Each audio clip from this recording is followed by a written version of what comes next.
Okay, so I'm going to just make a bootleg of this Beacon Clubhouse.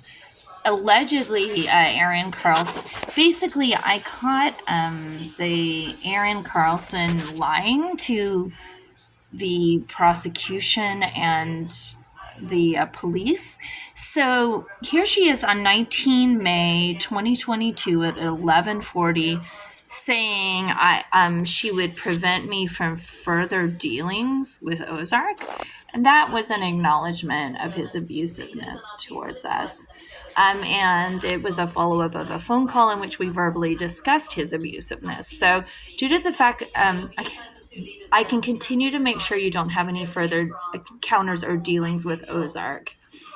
And then she tries to do a workaround where I don't have to deal with the man who I had seen assault Dwayne Blair in front of Lifeboat, who then later went on to assault Obie Babs, the son of the Mary prankster, Ken Babs. So this is a little bit boring, right? So she's just like, I'll protect you from my abusive boyfriend, baby daddy. And then over here, we have, this was submitted to the district attorney via the police, and it was Erin Carlsen, reported by Erin Carlsen, and I'm assuming this is her handwriting. Maybe that's gender profiling. Date of the incident, May 19th. So basically, Erin received an email from Mary Ang exposing previous communication with Clubhouse International admin breaching confidentiality. Basically, she's saying I have no right to complain that she has misconduct in her operation of her Clubhouse. Falsely accusing staff of numerous things. So they're denying that Ozark is sexually harassing the homeless and incoherently describing events that happened off-site with people. Basically describing witness testimony of an assault eyewitness. She appeared to be high or out of her mind. Clubhouse International informed Erin that she had been calling and emailing with strange narratives about executive director Ozark Iraq. Strange narratives being that he has a criminal record, he had a gun in his backpack when Officer McNeary arrested him. He's reported to have sold meth. So this basically came to my attention in the summer of 2023. And what I believed it to be is a contradictory backdated document to justify the 2023 campaign Ozark Iraq had to accelerate his threats of false charges on me to prosecute me for illegal recording. So when I became aware that he was submitting false evidence to the district attorney, I pointed out that there's a contradictory email 5/19/22 from Erin Carlsen praising me, promising to prevent further encounters or dealings with Ozark, telling me I am welcome and valued. And then it contradicts the handwritten document, most likely backdated to the date 5/19/22, calling me high or out of my mind. To support Ozark Iraq's demonization agenda and submitted to the DA in the discovery packet. If indeed Erin Carlsen has submitted backdated documents, I do not want her to be in trouble for falsifying evidence to the courts or police, but I do find that to be a serious issue affecting my defense and the legitimacy of this action. So will the tribunal be notified that Ozark Iraq was threatening me with false allegations and false prosecution based on lies in the recording, and that his attempt to threaten to lie to authorities was hanging over my head for a year and could be construed to constitute an act of extortion to silence me about his sexual innuendo to homeless women? I worry that if these credibility issues are not promptly discussed with the tribunal. And then I have the acronym. This is incorrect. It's like ORCP, I think, Oregon Rules of Civil. No, there's a few different ones, but it's basically the professional. I'm trying to refer to the rules pertaining to attorneys, and I got this from actually Michael Strickland was doing research on candor towards the tribunal. A lawyer cannot submit false evidence, basically. So when Erin Carlsen, I hope it was not under the advisement of Kirk Wintermute, decided to craft a backdated document to protect her baby daddy, she was essentially committing perjury to the police and the courts. And I'm saying, even if this is a criminal offense, I do not want her to be in trouble for falsifying evidence. But as this web of lies I've got going gets going, so now what I want to show you is this amazing document from the Bureau of Labor. And this is what is so intriguing, is how this lie they told in this falsified document to the police.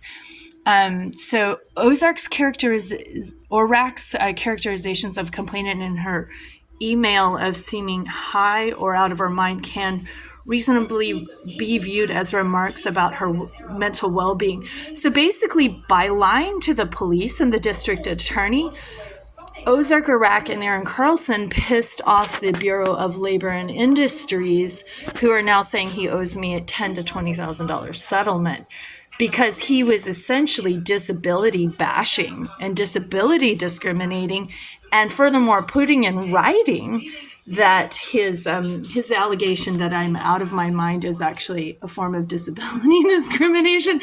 So it was like the lying to the police and the district attorney to try to get trumped up false charges on me actually backfired in terms of the civil administrative law proceeding regarding disability discrimination.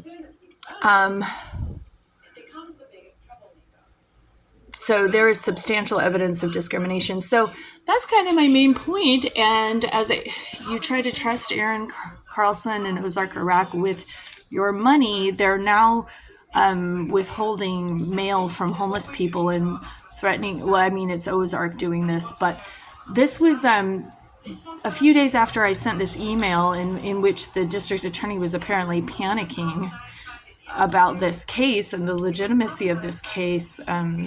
Bo Peterson walked out of the courthouse and was apparently amused that I caught the district attorney submitting falsified evidence on behalf of Erin Carlsen and Ozark Iraq, and their overall credibility in terms of submitting falsified documents is of deep concern. I would consider to Clatsop County.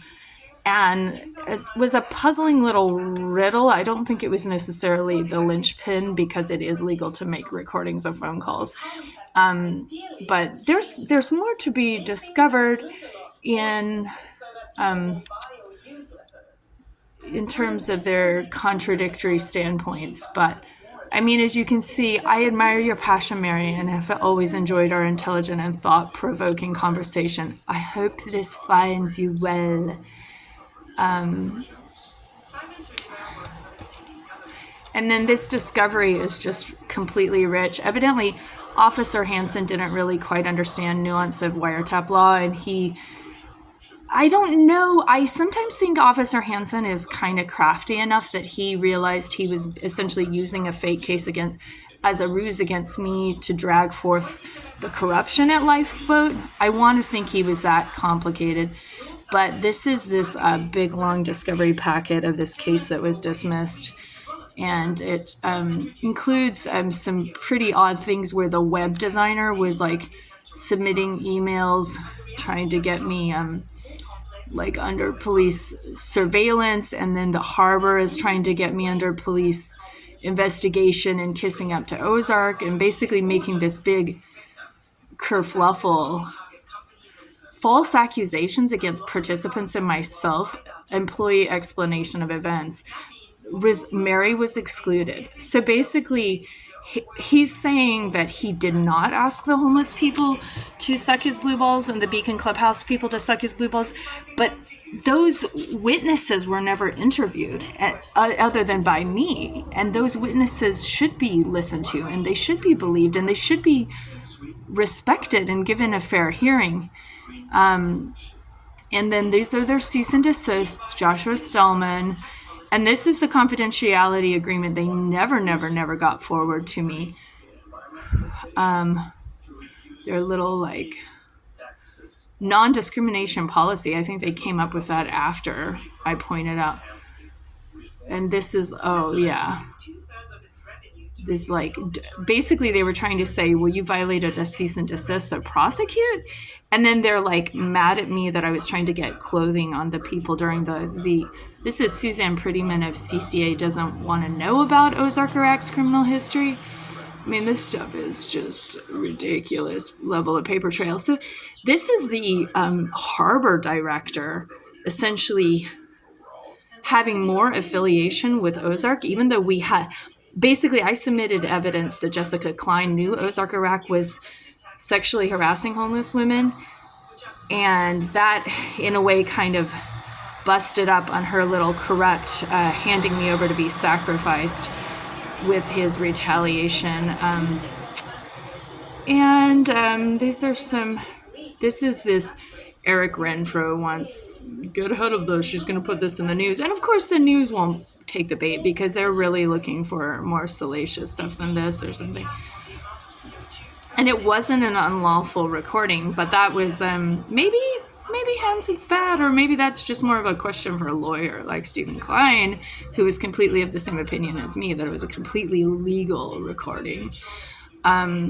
This was made my summer pretty weird last year. And then as Jessica Klein is realizing, whoa, they're really prosecuting her. And like she told, the harbor told me on the phone, we don't want you prosecuted. They're like, I'm not sure if you were able to read over the Violence Against Women Act or Oregon Revised Statute laws I sent to you last year that outlaws state and federal laws that advocates are required to follow regarding confidentiality. So it's like Jessica Klein has just like completely betrayed me, and she's like in trouble. But anyway, that's enough.